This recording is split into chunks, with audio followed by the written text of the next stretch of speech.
Hello friends, स्वागत है आप सभी का मेरे चैनल मिस्टर हॉरर एक्सप्लेनर में। आज की इस वीडियो में मैं जो मूवी एक्सप्लेन करने वाला हूँ वो हाल ही में रिलीज हुई फिल्म इंसिडियस का 5वां पार्ट है और इस मूवी की कहानी दूसरे पार्ट से लिंक किया गया है। यहाँ कहानी की शुरुआत वहीं से होती है जहाँ इसका दूसरा पार्ट खत्म हुआ था। यहाँ हम देखते हैं कि जॉश अपने बेटे डेल्टन के साथ एक थेरेपिस्ट के पास जाता है। वो थेरेपिस्ट उन लोगों से पूछता है कि क्या तुम लोग तैयार हो। जॉश कहता है कि हाँ, और उसके बाद वो थेरेपिस्ट उसके साथ सारी घटनाओं को भुला देता है। मतलब कि उनके साथ जो भी घटनाएं हुई थी वो सब भूल जाते हैं। इसके बाद हमें 9 साल बाद का सीन दिखाया जाता है जहां जॉश अपनी माँ का फ्यूनरल कर रहा होता है और डेल्टन उनकी आत्मा की शांति के लिए प्रे कर रहा होता है। इसके बाद जॉश अपनी बीवी से बातें करने लगता है। उसकी बीवी का नाम रेनाई है और उन दोनों का डाइवोर्स हो चुका है और इसके पीछे जॉश के बहुत सारे प्रॉब्लम्स होते हैं। रेनाई जॉश से कहती है कि तुम हमारे बच्चे के साथ थोड़ा टाइम स्पेंड कर सकते हो और डेल्टन को कॉलेज तक छोड़ने के लिए कहती है। ये सुनकर जॉश उसकी बात मान जाता है। तभी जब जॉश वहाँ से जा रहा था तभी वहाँ पर उनका थेरेपिस्ट भी आ जाता है और उसे देखकर जॉश को कुछ भी याद नहीं आ रहा था कि ये इंसान कौन है। मगर वो थेरेपिस्ट कहता है कि मैं तुम्हारी माँ को जानता था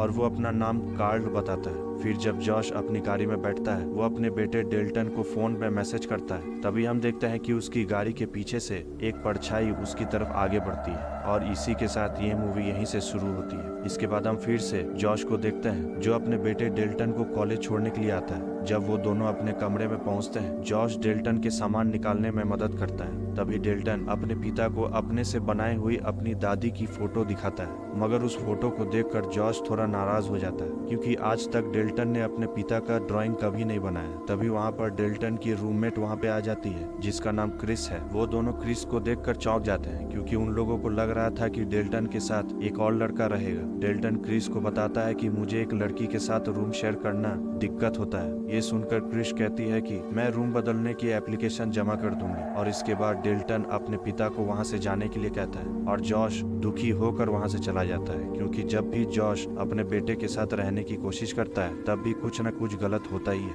अगले सीन में क्रिस डेल्टन से कहती है कि मुझे कुछ ही दिनों में एक अलग रूम मिल जाएगा और क्रिस एक म्यूजिक स्टूडेंट है। डेल्टन कहता है कि बचपन में मेरे साथ कुछ अजीब हुआ था और तभी से मैं अकेले रहना पसंद करता हूँ। फिर जब क्रिस सोने के लिए लाइट बंद करती है डेल्टन कहता है कि मुझे अंधेरे से प्रॉब्लम है और फिर वो एक छोटी सी लैंप जलाकर वो सो जाता है। अगले दिन जब डेल्टन अपनी क्लास में जाता है वहाँ उसके प्रोफेसर सभी स्टूडेंट को अपना ड्राइंग दिखाने के लिए कहते हैं पर प्रोफेसर को किसी का भी ड्राइंग पसंद नहीं आ रहा था और ये देखकर डेल्टन अपनी ड्राइंग को भी फाड़ देता है। उसकी प्रोफेसर सभी से कहती है कि आर्टिस्ट बनने के लिए तुम्हें अपने मन के अंदर झांकना होगा और तब जो तुम्हें दिखाई देगा उसे अपने मन से बनाना होगा। फिर डेल्टन अपने मन में झांकता है और उसे एक दरवाजा दिखाई देता है और उसी दरवाजे को वो बनाने लगता है। दरवाजा बनाते समय उस पेंटिंग के अंदर से एक हाथ निकलकर डेल्टन के हाथ को नोच लेता है और उसके हाथ से खून निकलने लगता है और थोड़ा सा खून उस पेंटिंग में भी लग जाता है और जो चीज डेल्टन अपने अंदर महसूस कर रहा था वही चीज जॉस भी अपने अंदर महसूस करने लगता है। इसी चीज का ट्रीटमेंट करने के लिए वो हॉस्पिटल चला जाता है। फिर जैसे ही वो डॉक्टर स्कैनिंग करना शुरू करता है वहाँ पर लाइट चली जाती है और जॉश घबराने लग जाता है क्योंकि वहाँ एक भूत को अपनी तरफ आते हुए देखता है। फिर वो जैसे तैसे अपने आप को उस मशीन से बाहर निकालता है। तभी वहाँ पर डॉक्टर भी आ जाता है और वो डॉक्टर कहता है कि तुम 15 मिनट तक बेहोश थे और तुम्हारा स्कैनिंग भी बहुत ही अच्छी तरह से हुआ है। और जब रिपोर्ट आता है डॉक्टर कहता है कि तुम्हें कोई भी बीमारी नहीं है।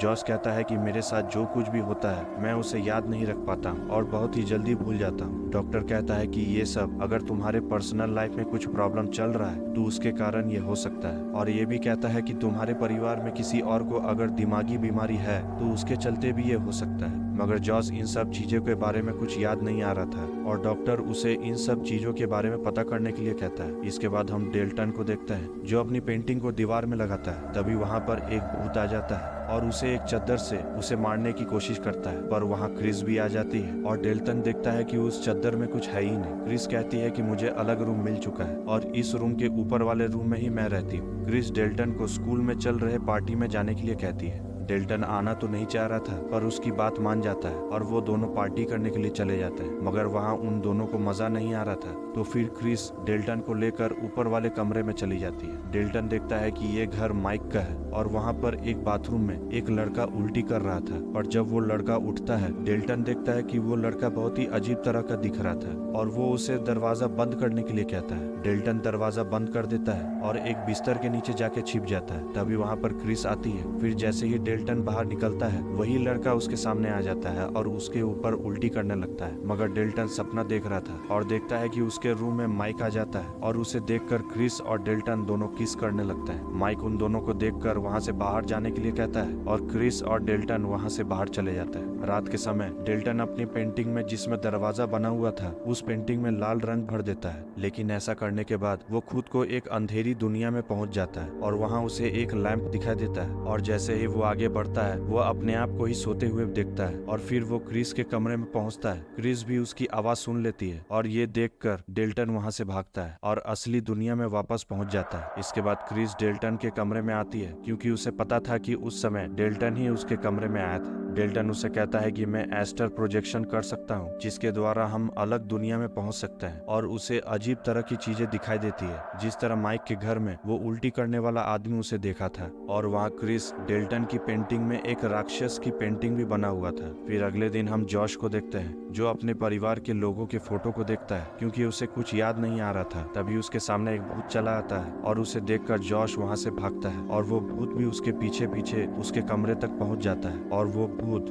जॉश को दूर फेंककर उसे बेहोश कर देता है। तभी हम देखते हैं कि जॉश एक दूसरी दुनिया में पहुंच चुका है और वहां एक बॉक्स को जब वो छूता है तो वापस वो अपनी दुनिया में पहुंच जाता है। अगले दिन हम डेल्टन को देखते हैं जो अपनी क्लास कर रहा था और वहां उनके प्रोफेसर उन लोगों को एक ड्राइंग दिखाता है और वो एक अजीब तरह का ड्राइंग था और इसके बाद सभी लोग अपना ड्राइंग बनाने लगते हैं और यहाँ हम देखते हैं कि धीरे धीरे डेल्टन को अपने बचपन में हुई सारी घटनाओं के बारे में याद आने लगता है। इधर हम जॉश को देखते हैं जो उस बॉक्स को खोलता है और उसमें उसकी माँ की फोटो और उसके पिता की फोटो वो देखता है। इसके बाद डेल्टन अपने भाई फॉस्टर को फोन लगाता है और उससे पूछता है कि मेरे साथ हुए हादसे के बारे में तुम्हें कुछ याद है। फॉस्टर कहता है कि मुझे कुछ भी याद नहीं और फिर डेल्टन अपनी पेंटिंग में देखता है कि उस लाल दरवाजे के सामने एक और मॉन्स्टर का ड्राइंग किया हुआ है। तभी वहाँ क्रिस उसके कमरे में आ जाती है और डेल्टन से कहती है कि मैंने इंटरनेट से पता किया है कि तुम्हारे साथ जो कुछ भी हो रहा है वो एस्ट्रल प्रोजेक्शन के चलते हो रहा है, जिसमें कि एक इंसान अपनी आत्मा को अपने शरीर से अलग कर सकता है और उस आत्मा को कहीं भी भेज सकता है। वो दोनों एक वीडियो को देखते हैं जहां हम एलिस को देखते हैं जिसे हम इस मूवी के पिछले पार्ट में भी देखे हुए हैं। एलिस इन सब चीजों के बारे में बहुत ही रिसर्च की हुई है और वो कहती है कि एस्ट्रल प्रोजेक्शन की मदद से इंसान अपनी आत्मा को एक ऐसी दुनिया में पहुंचा सकता है जहां सिर्फ आत्मा रहती है और वो आत्माएं हमारी दुनिया में भी आ सकती है। एलिस कहती है कि हमें एस्ट्रल की दुनिया में जाना नहीं चाहिए जहाँ बहुत ही खतरा है, जिसके चलते वहाँ के आत्माएं हमारी दुनिया में भी आ सकती है और हमें तबाह कर सकती है। ये सुनकर डेल्टन डर जाता है और कहता है कि मैंने माइक के घर में उस लड़के को देखा था और वो लड़का मुझे दरवाजा बंद करने के लिए कहा था। डेल्टन समझ जाता है कि उसने यही लाल दरवाजा बंद करने के लिए कहा है। फिर वो दोनों अपने हॉस्टल पहुंचते हैं और अपने कमरे में डेल्टन एस्ट्रल प्रोजेक्शन करने की तैयारी करता है क्योंकि उसे उस लड़के से मिलना था। फिर जैसे ही डेल्टन की आत्मा बाहर निकलती है उसे वहाँ पर माइक नजर आता है मगर वो लड़का नहीं नजर आता। फिर जैसे ही वो वापस अपनी दरवाजे की ओर बढ़ता है तभी उसके ऊपर एक आत्मा उसके ऊपर हमला कर देती है और दरवाजे के पास क्रिस के ऊपर भी वो आत्मा हमला करने लगती है। फिर डेल्टन दरवाजा खोलता है और वो देखता है कि एस्ट्रल की दुनिया में क्रिस को उस आत्मा ने पकड़ के रखा है। फिर जब डेल्टन अपने शरीर में वापस आता है और डेल्टन के उठते ही क्रिस भी उड़ जाती है। अगले दिन में हम जॉश को देखते हैं जो अपने पिता के बारे में लाइब्रेरी में पढ़ रहा था। उसे पता चलता है कि उसके पिता एक दिमागी मरीज थे और वो एस्ट्रल प्रोजेक्शन के ऊपर काम कर रहे थे, जिसके चलते उसके पिता की मौत भी हो गई थी और ये जानकर जॉश को बहुत ही बुरा फील होने लगता है। इसके बाद जॉश अपनी बीवी रेनाई के घर पहुंचता है और उससे बातें करने लगता है। यहाँ हम देखते हैं कि फॉस्टर डेल्टन को बताता है कि बचपन में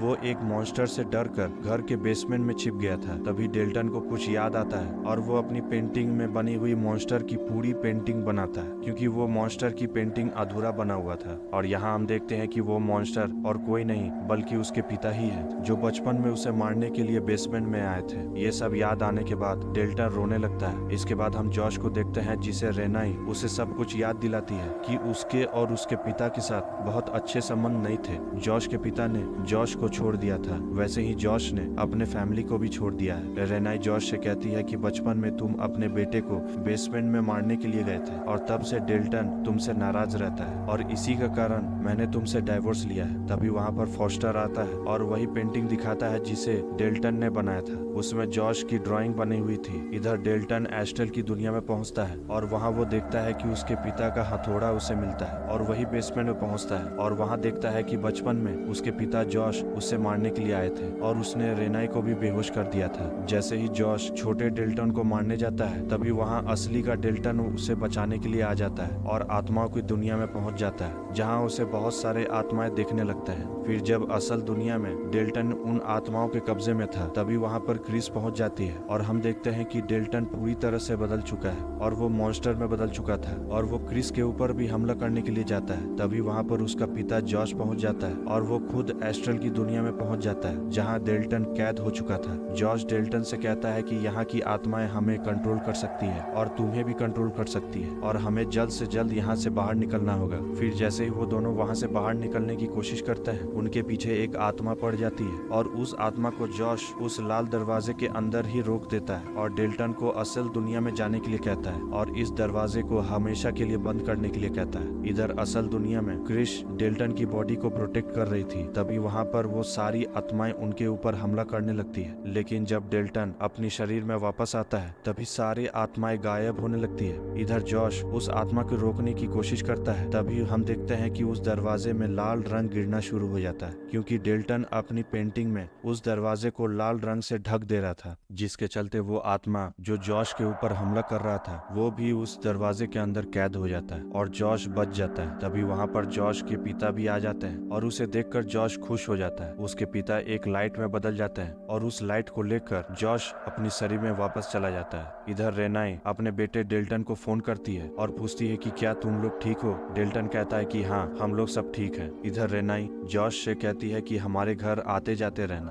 और हमारे बेटे से मिलते रहना। फिर जॉश वहाँ से जब जा रहा था तभी वहाँ पर एलिस उससे मिलती है और उसे देखकर जॉश को थोड़ा बहुत याद आने लगता है। एलिस कहती है कि मैं तुम्हारी माँ को जानती थी और तुम बहुत ही जल्द अपनी माँ से मिलोगे। जैसे ही जॉश पीछे मुड़कर देखता है वो देखता है कि वहाँ पर एलिस गायब हो चुकी है। फिर जॉश डेल्टन से मिलने उसके कॉलेज जाता है और वहाँ वो एक पेंटिंग देखता है जिसे डेल्टन ने बनाया था। जॉश उस पेंटिंग में देखता है कि वो अपने बेटे को बचा लिया है और ये देखकर वो बहुत ही ज्यादा खुश हो जाता है और इसी के साथ ये मूवी यहीं पे खत्म होती है। अगर आपको ये वीडियो का एक्सप्लेनेशन अच्छा लगा है तो लाइक जरूर कीजिएगा, शेयर जरूर कीजिएगा और चैनल पर नए हैं तो सब्सक्राइब जरूर कीजिएगा। मिलते हैं नेक्स्ट वीडियो में।